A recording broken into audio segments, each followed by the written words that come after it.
तो जिस तरह से हमारी पृथ्वी अपने चांद को अपने साथ लिए सूर्य का चक्कर काट रही है, वैसे ही और भी ग्रह अपने सभी चांदों को लेकर यानी कि अपने सभी मून्स को लेकर सूर्य का चक्कर लगा रहे हैं। उसी तरह से सूर्य भी अपनी गैलेक्सी का चक्कर लगा रहा है और हमारा सोलर सिस्टम मिल्की वे गैलेक्सी में लगभग 200 बिलियन यानी 200 अरब दूसरे तारों के साथ एक बड़े से सुपरमैसिव ब्लैक होल को ऑर्बिट कर रहा है। हमारा सोलर सिस्टम भले ही इस गैलेक्सी और यूनिवर्स का एक छोटा सा हिस्सा ही क्यों ना हो, लेकिन हम इंसानों के लिए ये खुद ही किसी यूनिवर्स से कम नहीं है, क्योंकि आज तक कोई इंसान या फिर हमारे द्वारा बनाया गया कोई भी स्पेसक्राफ्ट इसे पार नहीं कर पाया है। सोलर सिस्टम कितना बड़ा है आप इसका अंदाजा इसी बात से लगा सकते हैं कि यह खुद ही करीब 4 भागों में बटा है, जहां सूर्य के बाद शुरुआत में बारी आती है सोलर सिस्टम के 4 रॉकी प्लैनेट यानी चट्टानी ग्रहों की, जिनमें से एक अर्थ पर हम इंसान रहते हैं। फिर शुरू होती है एक एस्ट्रॉइड की बड़ी दीवार, जिसमें लाखों एस्ट्रॉइड इन चारों चट्टानी ग्रहों को बाकी 4 गैस जाइंट यानी जुपिटर, सैटर्न, यूरेनस और नेपच्यून से अलग करते हैं। और एस्ट्रॉइड की इस दीवार को हम एस्ट्रॉइड बेल्ट कहते हैं। लेकिन इन गैस जॉइंट के बाद एक और एस्ट्रॉइड की दीवार शुरू होती है, जिसे हम कुइपर बेल्ट कहते हैं, जिसमें कुछ सेंटीमीटर से लेकर कई हजार किलोमीटर बड़े एस्ट्रॉइड लगातार सूरज को ऑर्बिट करते आ रहे हैं। और ये हमारे सोलर सिस्टम में सभी 8 ग्रहों और सोलर सिस्टम के आखिरी भाग कहे जाने वाले ओट क्लाउड को अलग करते हैं। मुझे यकीन है कि सोलर सिस्टम की इन बड़ी बड़ी लाखों एस्ट्रॉइड से बने बेल्ट्स को देखते हुए आपके मन में कभी न कभी ये सवाल तो जरूर ही आया होगा कि आखिर हमारे न्यू हॉरिजॉन और वाइजर 1 और वाइजर 2 जैसे स्पेसक्राफ्ट इन लाखों एस्ट्रॉइड को पार कैसे करते हैं, और कभी हमारा कोई स्पेसक्राफ्ट इसी एस्ट्रॉइड से क्यों नहीं टकराता। तो दोस्तों, आज के इस वीडियो में हम आपको आपके इसी सवाल का जवाब देने वाले हैं, जिसमें हम आज डिटेल में समझेंगे कि कैसे स्पेसक्राफ्ट कोई एस्ट्रॉइड या एस्ट्रॉइड बेल्ट या कुइपर बेल्ट के लाखों एस्ट्रॉइड से बचकर अपने मिशन को कंप्लीट करते हैं, और आखिर इस पूरे सफर में कौन कौन सी टेक्नोलॉजी होती है जो स्पेसक्राफ्ट को एस्ट्रॉइड कोलिजन से बचाती है। तो चलिए शुरू करते हैं। जब आप कोई हॉलीवुड या बॉलीवुड साइंस फिक्शन मूवी देखते हैं, इनमें यह देखते हैं कि किस तरह उनका स्पेसक्राफ्ट एस्ट्रॉइड से बचता बचता निकलता है। हालांकि ऐसा कुछ भी नहीं होता। मूवी वाले इस बात को ज्यादा ही कॉम्प्लेक्स तरीके से दिखाते हैं, क्योंकि स्पेसक्राफ्ट के लिए एस्ट्रॉइड बेल्ट से बचकर निकलना इतना भी मुश्किल नहीं है। और ऐसा मैं जो कह रहा हूं, इसको जानने के लिए हमें एस्ट्रॉइड और एस्ट्रॉइड बेल्ट के बारे में जानना पड़ेगा। एस्ट्रॉइड को सबसे पहले स्पॉट करने वाले व्यक्ति का नाम था गियाजेपे पियाजी, जो एक इटालियन मैथमेटिशियन एंड एस्ट्रोनॉमर थे। इन्होंने 1801 में एक ऑलमोस्ट 1000 किलोमीटर के डायमीटर वाले क्षुद्र ग्रह को देखा था, जो मार्स और जुपिटर के बीच मौजूद था, जिसे पियाजी ने सेरस नाम दिया। हाँ, वही सेरस जिसे आज हम एक ड्वार्फ प्लेनेट के नाम से जानते हैं, पर डिस्कवरी के समय इसे एक ग्रह माना गया था। पर 18वीं शताब्दी में सेरस की डिस्कवरी के बाद सोलर सिस्टम में ऐसे हजारों एस्ट्रॉइड की खोज होने लगी, जो साइज में काफी बड़े थे। ये इंसानों द्वारा एस्ट्रॉइड बेल्ट की सबसे पहली ऑब्जर्वेशन कही जा सकती है। इसलिए 1802 तक इन सभी सोलर सिस्टम के नए बड़े ऑब्जेक्ट्स को माइनर प्लेनेट कहा जाने लगा। लेकिन जल्द ही जब इनकी संख्या हजारों से बढ़कर लाखों में पहुंचने लगी, तब इन सभी ऑब्जेक्ट का नाम बदलकर एस्ट्रॉइड कर दिया गया, यानी कि क्षुद्र ग्रह कर दिया गया। और जिस रीजन में वे लोकेटेड हैं, उसका नाम एस्ट्रॉइड बेल्ट कर दिया गया, यानी कि क्षुद्र ग्रहों का एक अलग ही जोन उन्हें दे दिया गया। इसके कुछ डिकेड्स बीत जाने के बाद 1930 में हमारा सामना एक बार फिर एक नई खोजी गई एस्ट्रॉइड बेल्ट से हुआ, जिसमें कई बड़े ऑब्जेक्ट मौजूद थे, जो सोलर सिस्टम के आखिरी प्लेनेट नेपच्यून से 30 एस्ट्रोनॉमिकल यूनिट से लेकर 50 एस्ट्रोनॉमिकल यूनिट तक फैली थी, यानी कि इसका फैलाव ही 20 एस्ट्रोनॉमिकल यूनिट के बराबर था। और इसमें भी कई लाख एस्ट्रॉइड यानी कि क्षुद्र ग्रह लगातार सूरज को ऑर्बिट कर रहे थे, जिनमें सबसे बड़ा ऑब्जेक्ट था प्लूटो, जिसे 18 फरवरी 1930 में एरिजोना की लोवेल ऑब्जर्वेटरी से क्लाइड डब्ल्यू टॉम्बाग नाम के एस्ट्रोनॉमर द्वारा डिस्कवर किया गया था। और क्योंकि इसका डायमीटर 2376 किलोमीटर यानी पृथ्वी के डायमीटर के करीब 18% था, इसलिए उस समय से ग्रह मान लिया गया। और इस तरह लंबे समय तक प्लूटो नेपच्यून के बाद हमारा 9th प्लेनेट बनकर रहा। पर 2006 में इसे भी ग्रह की लिस्ट से बाहर निकालकर एक नई बनाई गई ड्वार्फ प्लेनेट की लिस्ट में रख दिया गया। कुल मिलाकर कहने का मतलब सिर्फ ये है कि हमारे इस सोलर सिस्टम में ऐसी 2 बड़ी एस्ट्रॉइड बेल्ट मौजूद हैं, जिनमें लाखों छोटे बड़े एस्ट्रॉइड मौजूद हैं। इनमें से कई तो इतने बड़े हैं कि उनका डायमीटर हजारों किलोमीटर है। आप ये सोच रहे होंगे कि जब हमारे सोलर सिस्टम में इतने एस्ट्रॉइड यानी कि क्षुद्र ग्रह घूम रहे हैं तो हमारी धरती से कभी क्यों नहीं टकराते? आपका ये सवाल बिल्कुल ठीक है। अब इसका जवाब हम आपको बड़े ही सिंपल शब्दों में देंगे। अब जरा आप ये सोचिए कि हमारी धरती इतनी बड़ी होकर भी अपने ऑर्बिट यानी अपनी एक निर्धारित समय सीमा और अपने एक निर्धारित अक्ष पर ही घूम रही है, तो वह किसी कारण पॉसिबल है? इसका कारण सबको पता है, ऑब्वियसली सूर्य की वजह से, क्योंकि सूरज का ग्रेविटेशनल फोर्स इतना ज्यादा है कि सभी प्लैनेट्स हमारे सूर्य को ही ऑर्बिट करते हैं, लेकिन एक दूसरे से टकराए बगैर। सब प्लैनेट की एक निश्चित ऑर्बिट यानी कि एक निश्चित दूरी है, जिसके अंदर ही वह प्लैनेट सूर्य के चारों ओर घुमा करते हैं। और जैसे कि आप जानते हैं, एस्ट्रॉइड बेल्ट भी हमारे सोलर सिस्टम में ही है, इसलिए इन एस्ट्रॉइड बेल्ट के सभी एस्ट्रॉइड भी सूर्य की ग्रेविटी के कारण बिना एक दूसरे से टकराए अपने ही ऑर्बिट में घूमते रहते हैं। आपको जानकर हैरानी होगी कि एस्ट्रॉइड बेल्ट में कुछ एस्ट्रॉइड इतने बड़े हैं कि वैज्ञानिकों का मानना है अगर यह एस्ट्रॉइड एक साथ मिल गए तो एस्ट्रॉइड आपस में मिलकर एक प्लेनेट बना सकते हैं, जो हमारे मून से थोड़ा ही छोटा होगा। मार्स एंड जुपिटर के बीच बने इस एस्ट्रॉइड बेल्ट में ऐसे 4 एस्ट्रॉइड हैं जिनका साइज बहुत ज्यादा बड़ा है।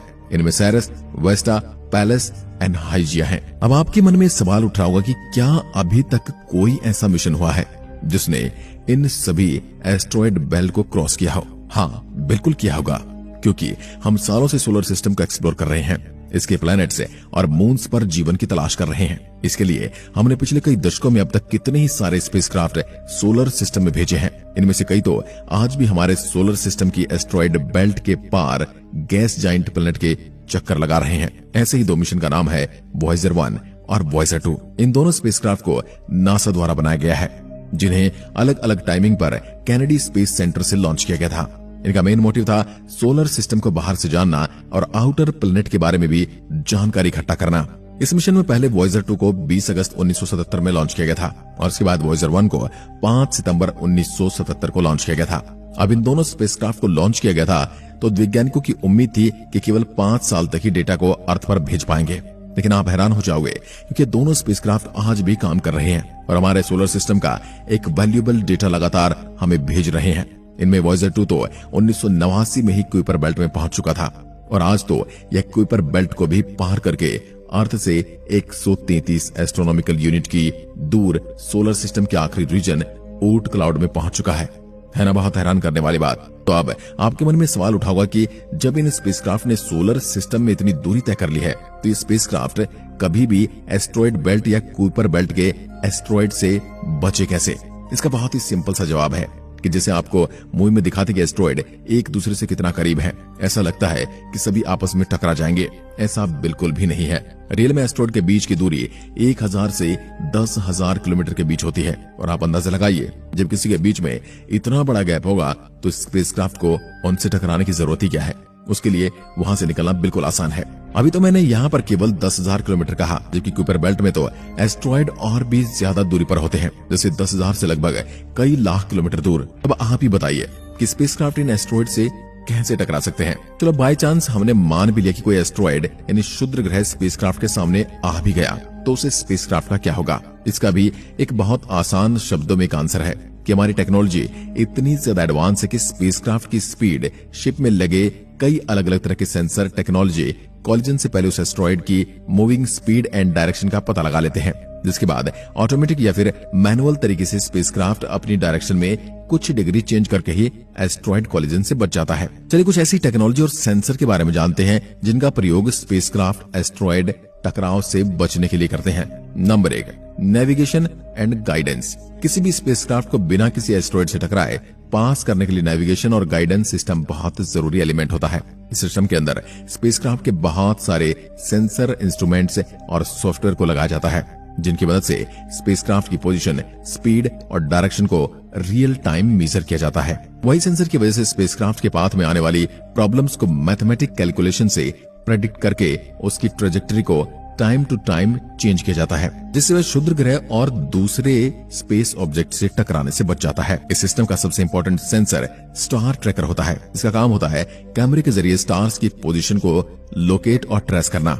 जिसका कंपैरिजन वो सेंसर अपने स्टार चार्ट से करता है। और अगर इस सेंसर को उसमें कुछ भी चेंजेस नजर आते हैं तो वह उस स्पेसक्राफ्ट की डायरेक्शन में ऑटोमेटिक एडजस्ट कर देता है, जिससे वह इजीली स्पेस में ट्रेवल कर सके। इसके अलावा लेजर रेंज फाइंडर नाम का एक सेंसर होता है, जिसका काम लेजर के द्वारा स्पेसक्राफ्ट और उनके नियरली किसी भी ऑब्जेक्ट के डिस्टेंस का पता करना होता है। ये सेंसर लगातार स्पेसक्राफ्ट के चारों ओर ऑब्जेक्ट डिस्टेंस को मेजर करता रहता है।